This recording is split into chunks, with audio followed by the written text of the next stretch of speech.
السلام عليكم ورحمة الله وبركاته. اللهم صل وسلم وبارك على نبينا محمد وعلى آله وأصحابه أجمعين. النهاردة إن شاء الله وصفة كفتة الحاتي هنعملها بطريقة حلوة وجميلة في الفرن متماسكة. طعمها جميل جدا بمعلقة واحدة بس. هتعملها في الفرن، مش هتحتاجي بقى ايه لشواية والكلام ده بقى ايه وشغل العيد دوت، هنختصر على نفسنا خالص. هنا كان عندي نص كيلو لحمة مفرومة يا حبايبي، وفيها مفروم عادي، يعني هو بيبقى فيها دهن. المفروم لو انت مش قطع حتة لحمة معينة بيدالك فيها ايه دهون. وبجيب نص اللحمة بصل، ماشي، يعني ربع كيلو بصل، وبعصره على خفيف عادي، ما بخلصت منه المية قوي. والمعلقة اللي هي دي الكيس دوت تحفة تحفة تحفة تحفة، يعني لو قلت تحفة من هنا لبكرة مش يعني مش هوفي حق. ولا بحط بهارات ولا بحط حاجة، بتخلي المعلقة دي بتخليها متماسكة جدا. انا حطيت الكيس طبعا، هو مكتوب من ورا يعني لو كيلو لحمة تحط عليه الكيس كله. انا بحب احط الكيس كله صراحة، بيدي طعم حلو وبيدي طعم الشوي فيه رهيب. اسمها الكيس ده اسمه ويل شيف او شيف ويلز، شيف ويلز. بحوالي، مش عارفة والله الاولاد هم اللي كانوا بيجيبوه، بس بحوالي 10 جنيه تقريبا. حلوة قوي، ولا بتحطي ملح ولا فلفل ولا اي نوع بهارات. زي ما انتوا شايفين كده بدوبه بحبة مية، بقين مية كده، معلقتين مية لغاية ما يبقى تقيل كده، وبحطه على البصل واللحمة بس. ولا بحط بهارات ولا بحط دهون زيادة ولا لحمة مع لحمة زي اللي بنشوفها، والطرق الكتيرة اللي احنا بنشوفها. عادي خالص، بصل لحمة. كيس البهارات دوت بتاعي هي نقطتين زيت، وممكن ما تحطهاش كمان. هي الدهون اللي في الكفتة او اللي في اللحمة بتنزل وكده. بس بقلب بقى كل الكلام دوت. واهم حاجة بقى، اهم خطوة، ان انت لازم تريحيها في التلاجة من قبل ما تصبعيها، يعني اقل حاجة نص ساعة. عفوا يا جماعة. بس اعمليها بقى ساعتها بقى في العيد كده، تاني يوم العيد، اول يوم العيد، تاني يوم، بس اول يوم بتبقى معروفة في فتة وكده. كل سنة وانتم طيبين يا حبايب قلبي.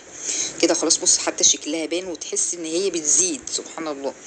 فبأي قلم بقى عندك، انا عندي هنا شوكة، عملتها بايد الشوكه، بقيت اصبع كده اهوت.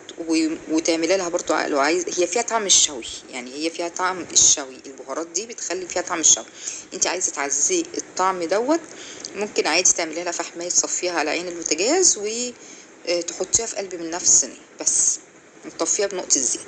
بس هي الصراحه مش محتاجه، وتحفه ورهيبه. والكيس كيس الشيف ويلز دوت بيبقى بهاراته كلها كاملة، وفيها طعم الشوي، وفيها بتزود اللحمة سبحان الله. لما تريحيها كده، انا ريحتها ساعة، تبقى تحفة يا جماعة حبايب قلبي، رهيبة رهيبة رهيبة. جربيها وهتدعيلي بإذن الله.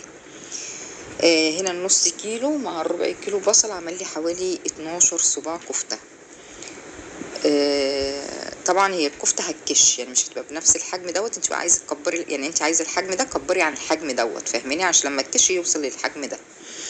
بس برضو لما كشت طعمها برضو حلو وجميل. ممكن تعمليها برضو على السيخ، هتبقى متماسكه معاكي على السيخ، لان بصوا حلوه، يعني بتمسك البهارات دي، زي فيها حاجه بتشد الكفته معاكي. بس هبتدي بقى ارص كل الكفته دي كلها كده لغايه ما اخلص الكميه. طبعا قبل ما تشغليها، انا طبعا حطيتها تاني بعد ما صبعت الكفته دي، حطيتها برضو في التلاجة تاني عادي. انت لو مش عايزه تحطيها في التلاجة ما تحطهاش عادي، تحطيها على طول في الفرن، تكوني مسخناه قبل كده. بس انا كان لسه بدري عن الاكل، فانا حطيتها برضو زياده في التلاجة. وقبل ما اخرجها من التلاجة كنت مشغله الفرن على درجه 180، وبحطها على الشبكه في الوسط، في وسط الفرن وكده.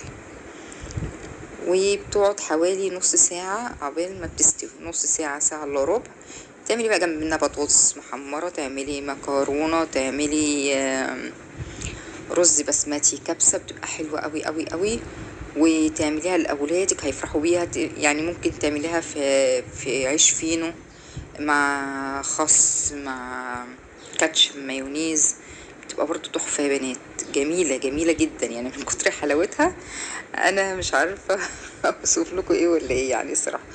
فالسر في الموضوع دوت هو الكيس البهارات اللي انا بقول لكم عليه دوت، اللي هو شيف ويلز. في برضو انواع تانية منه للمكرونه بشاميل، لا المكرونه بشاميل، للبرجر، لحاجات تانية كتير يعني الصراحه.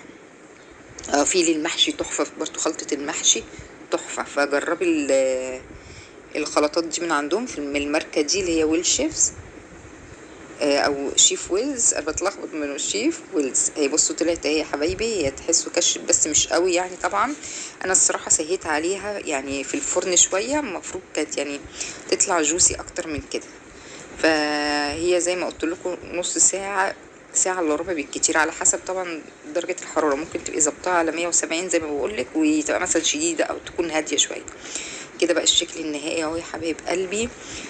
تاكلوها، تجربوها وتاكلوها بألف هنا وألف شفا.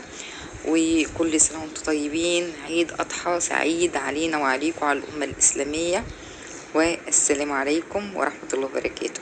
وما تنسونيش باللايك وشير وكومنت حلو. وكده كنت بوريكم شكلها من جوه. مع السلامة.